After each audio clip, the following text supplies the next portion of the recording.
Il va armer la frappe. C'est magique le Monégasque. J'ai un scoop pour vous. La frappe croisée magnifique. Réalisation pour l'Est Monaco. Ce soir, je vais dire tout haut ce que tout le monde pense tout bas.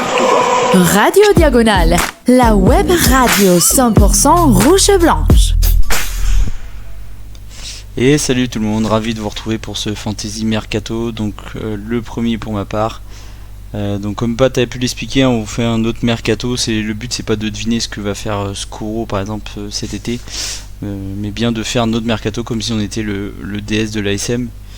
Moi j'ai imaginé un Mercato pour le 4-2-3-1 de Philippe et Luis et des joueurs par rapport à comment lui aime jouer, notamment ce qu'on avait pu voir, entendre avec Flamengo. Donc avant d'entrer dans le vif du sujet, notamment les différents départs et arrivées, vous allez voir, j'ai fait un Mercato très Ligue 1 parce que c'est le championnat très français, francophone, c'est le championnat que je regarde le plus.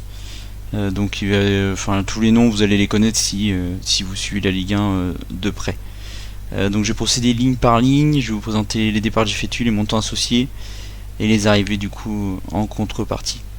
Donc on commence avec les départs des gardiens. Donc j'ai Radecki qui m'a pas donné assez satisfaction. Pour moi il est effectivement plus assez vif, on voit bien qu'il est sur la jante. Donc je vends 2 millions d'euros. Je vends également Philippe Keun parce que je trouve qu'on a fait le tour avec lui, 4 millions d'euros. Je prête Yann Lénard et Jules Savicki que je prête à Dijon, son club pré-formateur, pour qu'il ait des repères. On avait fait ça, ça remonte maintenant il y a plus de 20 ans, mais on avait fait ça avec Stéphane Ruffier à Bayonne, pour qu'il effectivement il y ait sa famille et qu'il ait les bons repères et qu'il revienne encore plus fort l'été prochain. Maïeki, ça va de soi, je pense qu'on le vend tous, ou moi je le donne, même si un club qui veut bien le prendre, je leur laisse, donc ça va de soi. Donc pour compenser ces départs en arrivée de gardien, je vais chercher Ilan Meslier qui est libre au mois de juin de Leeds. Il sort d'une saison quasi blanche, mais ça me dérange moins quand c'est un gardien qu'un joueur. C'était une grande promesse du foot français, notamment quand il était à Lorient. Donc pour lui, c'est effectivement le moment de raccrocher le bon wagon. J'ai hésité avec Hervé Kofi qui a fait une sacrée saison au SCO d'Angers. J'ai plutôt opté pour Meslier parce que de 1 il est libre et de 2 il est plus grand que Kofi, il fait 1m97. Et ça on va en lien avec l'entraîneur des gardiens que je vais chercher, puisque je vais chercher Christophe Lelichon. Donc ça va parler à certains, c'est l'ancien entraîneur des Chelsea. C'est lui qui a popularisé cette mode des très grands gardiens. Donc pour le numéro 2, je vais chercher également un très grand gardien avec Quentin Bratt de Rodez. Pareil, il mesure 1m94, 1m97 pour Meslier. Pareil, il fait une très belle saison avec Rodez qui a fini en boulet de canon, notamment grâce à lui. C'est un gardien formé à Nantes que je suis depuis qu'il est au Chamois Niortais notamment. Et en troisième gardien, je vais chercher Axel Maraval, donc formé au club, actuel gardien du FC Rouen pour 100 000 euros. Voilà, c'est vraiment pour faire le nom, mon troisième gardien. Et en numéro 4, je monte notre jeune gardien U19, Loïc Tiamouna, notamment pour faire le nom aux entraînements. Donc après, si on passe sur le secteur défensif avec les départs, donc j'ai volontairement mis Eric Dayer en premier parce que je pense qu'on est toute la communauté le vend ou le brade à qui le veut pour plus le voir sous nos couleurs. Donc je le vends 4 millions d'euros, ça va l'air. Je vends également Vanderson 18 millions d'euros parce que pour moi il n'est plus assez, il est plus fiable physiquement, on l'a vu cette saison. Donc j'en profite qu'il ait encore de la valeur pour le vendre 18 millions et le remplacer par un élément fiable que vous allez découvrir après. Je vends également Mawissa à 15 millions d'euros. Alors lui, j'ai vraiment été hésitant dans le sens où on l'a acheté 18 millions d'euros à Toulouse il y a seulement 2 saisons, donc on perdrait de l'argent si on le vendait 15 millions d'euros. Mais son côté nonchalant, notamment quand il faut revenir défendre, qui revient en trottinant, plus son côté rechute musculaire tous les 2 mois, je préfère le vendre maintenant à un club anglais, à Fulham ou Crystal Palace par exemple. Et je vends aussi Kassoum Ouattara parce que dans un 4-2-3-1, autant son profil pouvait peut-être coller dans un 3-4-2-1 comme Poco l'avait mis, où il a fait quelques bonnes perfs, notamment contre Nantes et Toulouse, parce qu'il a ce rôle de contre-attaquant qui lui va bien. Mais dans un rôle de 4-2-3-1, là, et notamment celui sous Twitter, c'est pas possible défensivement. Donc je préfère le vendre. En plus, 12 millions, j'étais surpris de sa valeur, donc je préfère en profiter et le vendre dès à présent. Donc si on passe au niveau des arrivées défensives, Donc je remplace Vanderson par Selic, l'ancien Lillois que je pense que beaucoup de monde connaît. Lui aussi il est libre, donc pour moi c'est vraiment le coup à faire dans le secteur défensif. Il est actuellement à la Roma, à la Coupe du Monde avec la Turquie. Donc j'étais surpris également qu'il soit libre. Après on a Sané qui va signer du FC Metz, donc celui-ci comme disait Pat, on était obligé de mettre les Sané, Ansu Fati, Détourbé et Nazinho. On s'était mis, ça va être officialisé prochainement, donc on les a mis. Donc pour lui il arrive pour 7 millions d'euros. Ensuite je rappelle Wilfried Singo. Je vais carrément aux États-Unis s'il faut, au camp de base de la sécurité ivoirienne, le supplier de revenir. Je l'ai vu sur le France-Côte d'Ivoire notamment, et c'est vrai qu'il me manque. Alors, il avait un des trous de concentration, ça faut pas non plus l'occulter, mais son côté puissance, rapidité, explosivité nous manque terriblement. Donc sur Transfermarkt il est évalué à 23 millions d'euros, mais j'ai arrondi à 30 parce que c'est le montant qu'on l'a vendu, donc je vais le chercher pour ce prix là. Et ensuite il y a un nom que alors j'ai peut-être dû voir jouer une fois avec Flamengo, c'est Léo Pereira. Ça c'est la recrue de mon coach, donc Philippe Louis, qui toque à ma porte et qui me demande d'avoir un homme à lui. Donc j'ai cherché ce défenseur qui a la trentaine, qui a la sélection brésilienne à la Coupe du Monde, pour seulement 12 millions d'euros. Il veut ce joueur là, donc je le ramène. En plus c'est axe gauche, donc ça remplace Mawissa.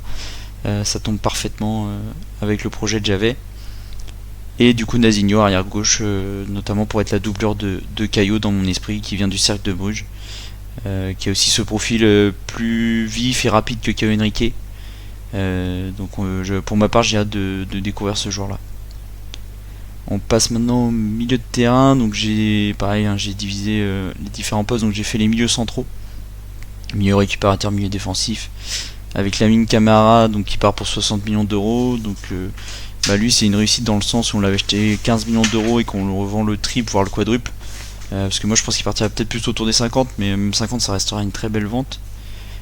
Koulibaly, j'en profite, qui est effectivement de sa valeur autour des 15-20 millions pour le vendre cet été, parce que pour moi il a pas sa place dans le 4-2-3-1 de Philippe Louis, dans le sens où pour moi il est trop faible défensivement pour être dans le double pivot, et il est trop brouillon offensivement, on l'a vu notamment à maintes reprises, pour être dans la ligne des 3 offensifs.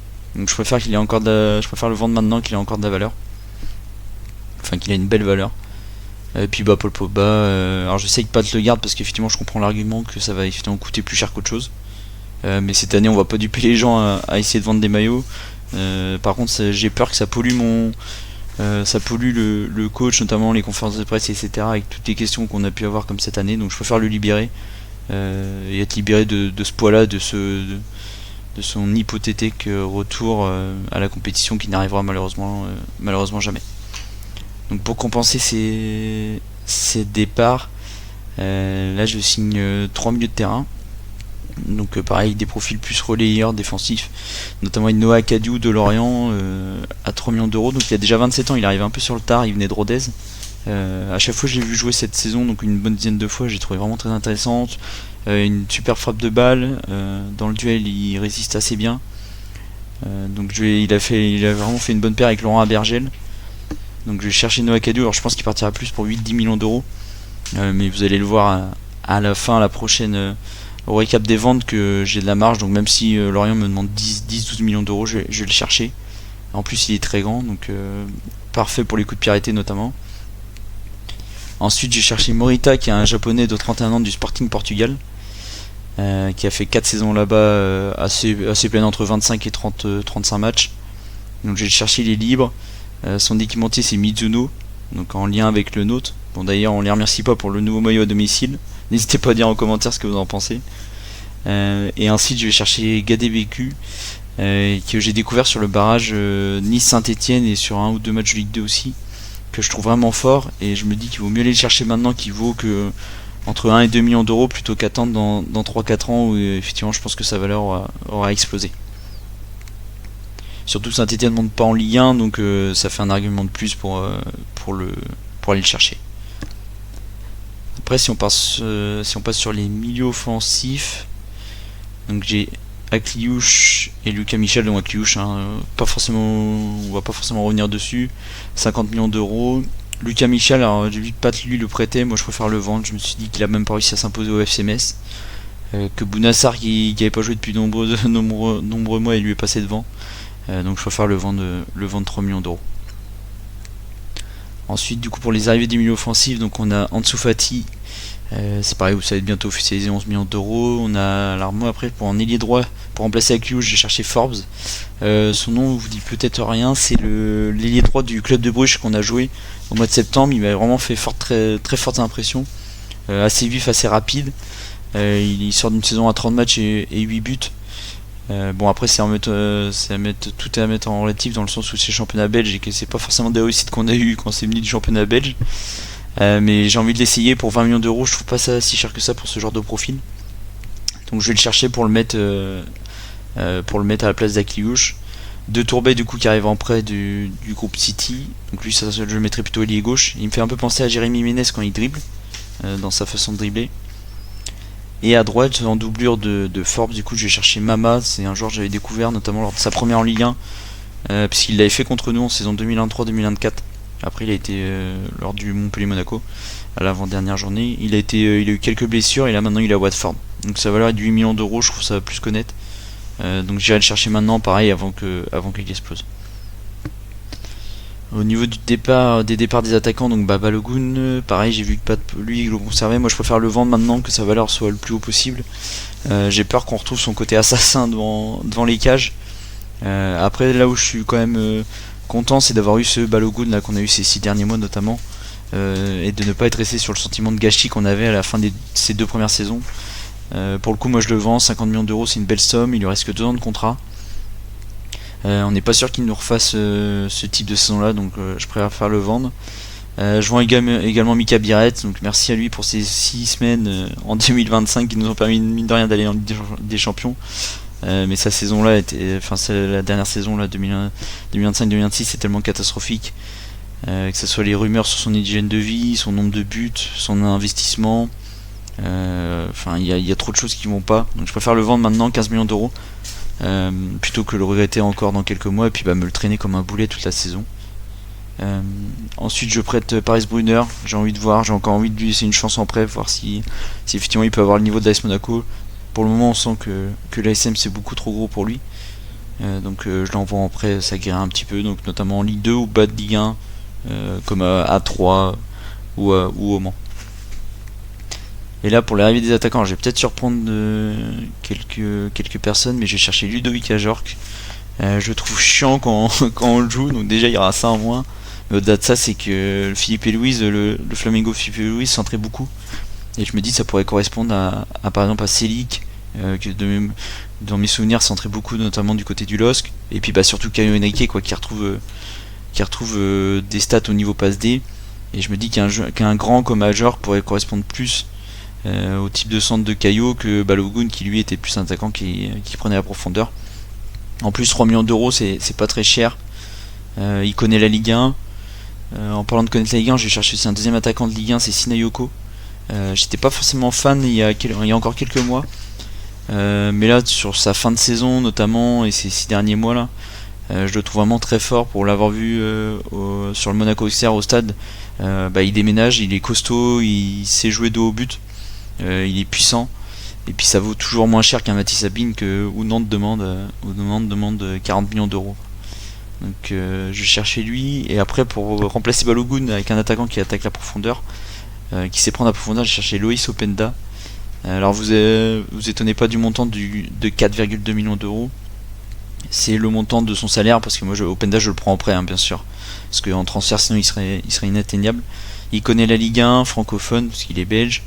Il doit se relancer, donc et je me dis que sa vitesse et son savoir-faire en termes de prise de profondeur sera complémentaire avec Ajorc et Sinayoko. Donc voilà pour mon tableau des départs et des arrivées. J'ai aussi prévu qu'il n'y avait pas de CAN. J'ai aussi regardé qu'il n'y avait pas de CAN. Alors ça peut paraître un détail, mais on se souvient qu'en 2023-2024, quand Singo et d'autres étaient partis à la CAN, et Minamino à la Coupe asiatique, à la Coupe d'Asie nous avait handicapé. Donc là j'ai regardé ça, donc effectivement la CAN il n'y a pas de CAN en janvier 2027. Donc si on passe sur le récap des ventes, donc je vends pour 253 millions d'euros. Alors ça peut paraître beaucoup, mais il y a déjà 150, plus de 150, ces 3 joueurs, c'est Akliouche, Camara et Balogun. Et puis moi, pour ma part, vu la saison qu'on a fait, il y a besoin de changements en profondeur, notamment dans le secteur défensif. Et en total des arrivées, donc j'achète pour 115, un peu plus de 115 millions d'euros. Donc s'il me fait une balance de plus de 137,2 millions d'euros, sachant qu'on s'était donné comme règle de finir en positif de 70 millions d'euros pour compenser les différentes pertes de revenus, notamment des droits télé. Donc là ça me laisse une belle marge, une grosse marge. Par exemple, si Camara je le vends que 50 millions, ou si Lorient me demande, comme je disais, me demande 10-13 millions pour Cadieux, je peux les mettre aisément. J'ai fait un vestiaire très francophone, parce que 90% des joueurs doivent savoir parler français, ce qui est important pour moi pour la cohésion. Et ça va voir notamment avec l'équipe type, avec notamment Mélier dans les buts, donc Caio Henrique à gauche, Léo Pereira, Singo dans l'axe, Selic à droite, Morita, Zakaria au milieu, Ansu Fati en 10, Golovin à gauche, Forbes à droite et Openda en pointe. Voilà, tous les postes sont doublés. Pour les milieux, j'en ai même 6 si on rajoute du Cabral, du Bamba, du Gadbeku, du Kadiou, en plus de Zakaria et Morita. Alors ça peut pas peut-être beaucoup, mais je préfère prévoir un peu plus large. Je sais que par exemple Zakaria est fragile. Voilà, je sais qu'on est une équipe qui peut avoir aussi des suspendus de temps en temps, plus que certaines équipes de Ligue 1. Donc je prévois large, sachant que aussi on va jouer le jeudi soir et qu'on aura moins de récupération entre le jeudi et le dimanche que ce qu'on avait en Ligue des Champions entre le mardi et le dimanche par exemple. Donc je préfère avoir beaucoup de solutions que se retrouver dans la panade comme on a fait sous Skoro. Donc voilà, n'hésitez pas à me dire en commentaire quel joueur si vous aviez pensé également à des joueurs que je prends, ou même à nous dire votre fantasy mercato en commentaire, n'hésitez pas. Si vous n'avez pas vu la vidéo de Pat, je vous invite à aller la voir parce que lui il fait des choix différents des miens, donc c'est aussi très intéressant à regarder. Et puis il y aura celle de Damien qui arrivera dans quelques jours. Donc voilà, on attend vos commentaires. Je vous dis à bientôt sur Radio Diagonale. Ciao et Dagemonegu.